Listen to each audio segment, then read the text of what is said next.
Kunne du også tænke dig at vide mere om psykologi og hvad det indebærer, hvorfor unge vælger at læse psykologi? Så med og så vil jeg beskæftige os med i løbet af ugerne. Vi har en række videomaterialer og interviews fra vores tebo. Vores problemstilling lyder som følgende. Hvordan påvirker personlige oplevelser med mental sundhed unges beslutninger om at vælge psykologistudiet?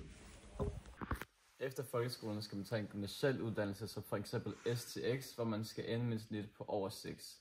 Hvis man ikke kan komme over 6 i gennemsnit, så skal man søge ind på kvote 2, eller skal man søge ind på kvote 1 for at komme på psykologiuddannelse. For at få en bachelor tager det 3 år, og for at få en kandidatuddannelse tager det 5 år.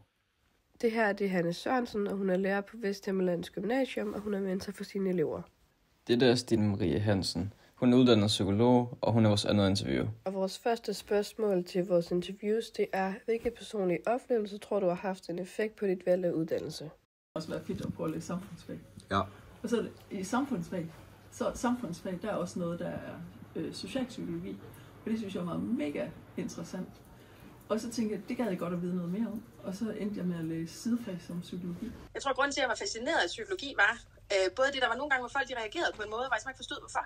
Og det gav ikke mening for mig. Så det havde jeg lyst til at vide noget mere om. Også sådan, så jeg også kunne have det godt sammen med andre mennesker, sådan, så jeg ikke blev så forvirret. Sådan tænkte, hvad sker der her? Hvorfor reagerer I med modstand, for eksempel, på et eller andet, som jeg tænkte, det kunne egentlig være, det havde jeg ikke forventet, det ville være hyggeligt eller skægt. Og så havde jeg også selv nogle reaktioner, hvor jeg sådan, egentlig også bare var nysgerrig på. Altså, jeg havde sådan en oplevelse af, at jeg har brug for at vide noget mere, for at kunne begå mig. Og så det tror jeg har været medvirkende til, at jeg har begyndt med psykologi. Eller jeg har været fascineret af emnet, det har drevet mig. Af personlige sådan, kan man sige, aspekter. Det er ikke nogle specifikke oplevelser, jeg har nævnt, men det er sådan, mere bare sådan oplevelser. Hvorfor tror du, at unge, som har tidligere oplevelser med mental sundhed, vælger at uddanne sig inden for bestemte områder som psykologi? Altså, jeg tror, det handler meget om, at man rigtig gerne vil hjælpe andre, der ikke trives, og fordi man synes, man selv havde brug for hjælp på et tidspunkt. Jeg forestiller mig, at os, der søger ind på psykologi, ikke os alle sammen, men det er også det, jeg har hørt fra de andre, at der er et eller andet, nogle personlige bevæggrunde til det. Og jeg tænker også, det er rationale, eller den idé, I har, når I siger, hvorfor unge, der har oplevet noget, de søger ind til psykologi.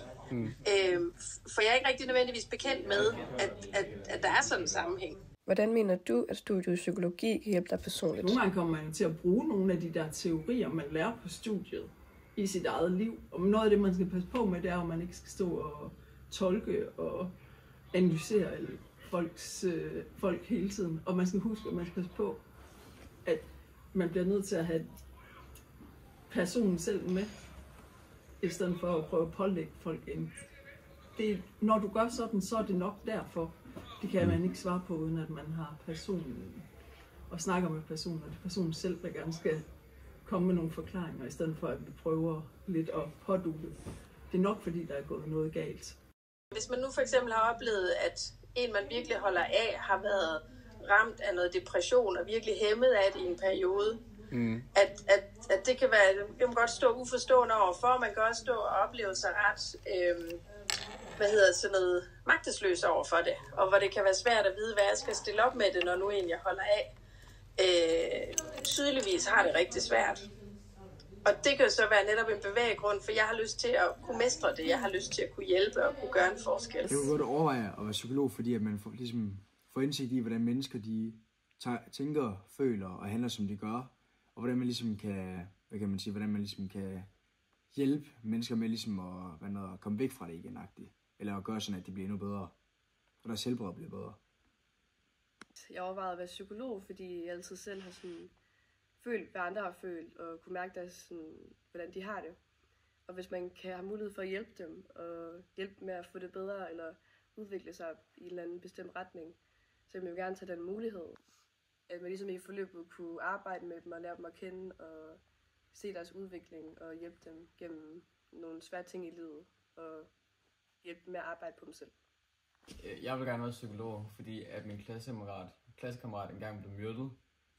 Og jeg så, hvordan mine klassekammerater og mine venner de reagerede på det, og hvordan det var dårligt for deres mentale helbred, og så gik jeg lidt mere op i følelser efter det. Vi kan hermed konkludere ud fra vores problemstilling, at mennesker ligesom vælger at være psykolog, på grund af at de har en trang til at hjælpe mennesker, og andre de vælger måske at være psykolog, fordi de måske selv har været udsat for nogle ting i deres liv, og så kan de ligesom få nogle mentale redskaber til ligesom at, hvad kan man sige, altså man kan sige, til ligesom at hjælpe dem selv. Og så kan de måske også have nemmere ved at hjælpe andre på den måde. Det har været svært at få svar på vores problemstilling gennem vores interviews, fordi at de begge to er i sådan middelaldrende. Og det første interview, der blev hun først psykolog i 40'erne, så hun ved ikke så meget om, hvorfor man vælger det, når man er ung. Og vores andet interview, hun er så lærer og mentor, hun er ikke uddannet psykolog, så hun vil heller ikke vide så meget om det.